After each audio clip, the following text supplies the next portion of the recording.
तथा बिहार को सूखाग्रस्त घोषित करने की दिशा में तुरंत आवश्यक कार्रवाई की जाए। महोदय, बहुत स्थिति खराब है। मैं आपका संरक्षण चाहता हूं। धन्यवाद। और आपके माध्यम से सरकार को पुनः अनुरोध करता हूं कि सर इसको कार्रवाई करने के लिए वहां के लोगों को बचवाइए सर, बहुत हालत खराब है। बहुत बहुत धन्यवाद। नमस्कार, मेरा नाम आलोक है। आप लाइव स्ट्रीज देख रहे हैं।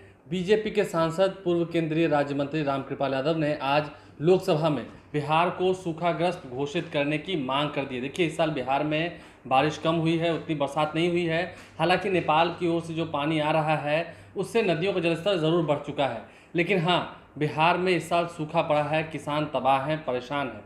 ऐसे में बीजेपी के सांसद रामकृपाल यादव ने किसानों से जुड़ा हुआ मुद्दा लोकसभा में उठाया है। लोकसभा के शून्यकाल के दौरान उन्होंने अपनी बातों को रखा है।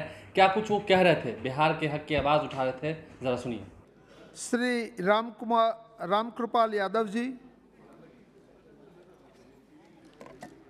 धन्यवाद अध्यक्ष महोदय।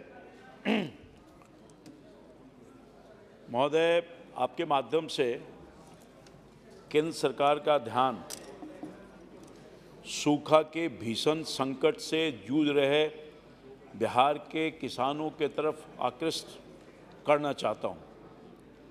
जलवायु परिवर्तन के असर का बुरा परिणाम आज पूरे बिहार भुगत रहा है।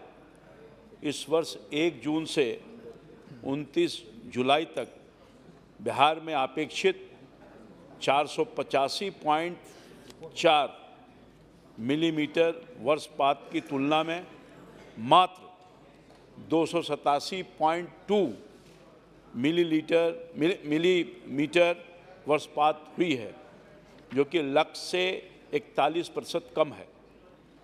वर्षपात में कमी से बिहार के 91% किसान सूखे से बुरी तरह से प्रभावित हैं।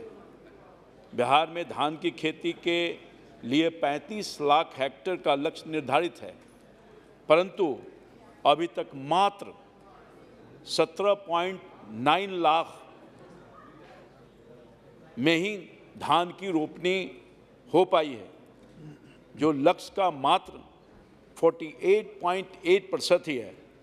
वर्षपात में कमी के कारण भूगर्भ जल का लेयर काफ़ी कम हो गया है, जिसके कारण बिजली रहते हुए भी पानी का लेयर भाग जाने के कारण मोटर पंप से भी भूगर्भ जल का शोधन नहीं हो पा रहा है। हालांकि बिहार सरकार ने डीजल अनुदान की राशि निर्गत करने का फैसला लिया है किसानों के मदद के लिए।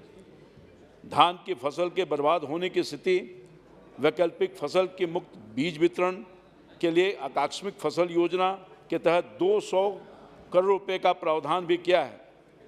कम बरसात के कारण पेयजल के भी घोर संकट का सामना करना पड़ रहा है। साथ साथ धान की खेती का भी बड़े पैमाने पर नुकसान की स्थिति में मवेशियों के समक्ष चारा संकट की भी एक समस्या पैदा होने वाली है।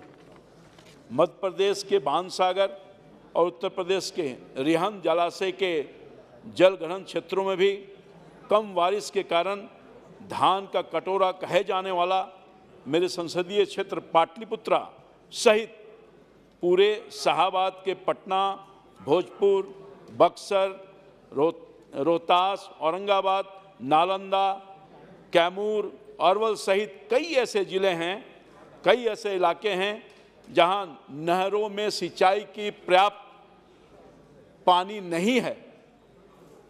अन्य छोटी छोटी बरसाती नदियों में भी पानी नहीं है।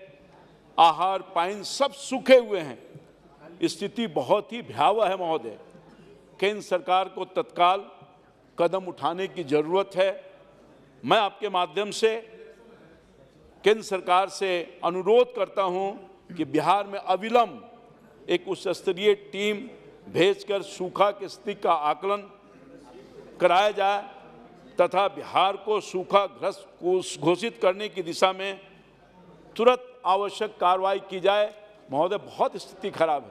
मैं आपका संरक्षण चाहता हूं। धन्यवाद। और आपके माध्यम से सरकार को पुनः अनुरोध करता हूं कि सर इसको कार्रवाई करने के लिए वहां के लोगों को बचवाइए सर, बहुत हालत खराब है। बहुत बहुत धन्यवाद। तो रामकृपाल यादव ने एक तरफ जहां केंद्र से टीम भेजने की मांग की है बिहार में, ताकि वह इस बात का आकलन कर सके कि बिहार में कितनी बड़ी सुखाड़ की स्थिति इस बार उत्पन्न हुई है, साथ ही साथ किसानों को कितना उससे नुकसान हुआ है, और इसके साथ ही साथ बिहार को सूखाग्रस्त घोषित करने की मांग रामकृपाल यादव ने की है। किसानों के हित में उठाई हुई आवाज़ सराहनीय है। उम्मीद है जल्द से जल्द केंद्र सरकार इस पर कोई बड़ा निर्णय लेगी। हमारे चैनल को सब्सक्राइब कर लें, साथ साथ फेसबुक पेज भी लाइक करें। धन्यवाद।